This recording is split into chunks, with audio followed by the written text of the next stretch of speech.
સુરતના જહાંગીરપુરામાં આવેલા food carnival સહિત 7 એકમોને સીલ કરવામાં આવ્યા। પાલિકાના આરોગ્ય અને ફૂડ વિભાગની કાર્યવાહી, સ્વચ્છતાનો અભાવ જોવા મળતી આવતા પગલાં ભરાયા।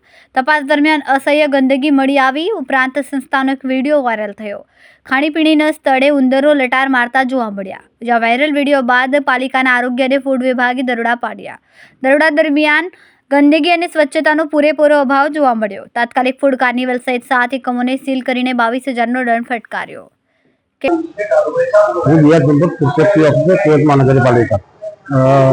तारीख 17/8/2026 रोज माननीय आरोग्य अधिकारी साहेबની સૂચના અને માર્ગદર્શન હેઠળ ગાંધીનગર ઝોનનો આરોગ્યનો સ્ટાફ અને ફૂડ વિભાગના સ્ટાફે the food carnival food court વણખલા જહાંગીરપુરા સુરતના સ્થળે સઘન તપાસ કરેલ। આ ફૂડ કોર્ટમાં ટોટલ 7 યુનિટ હતા।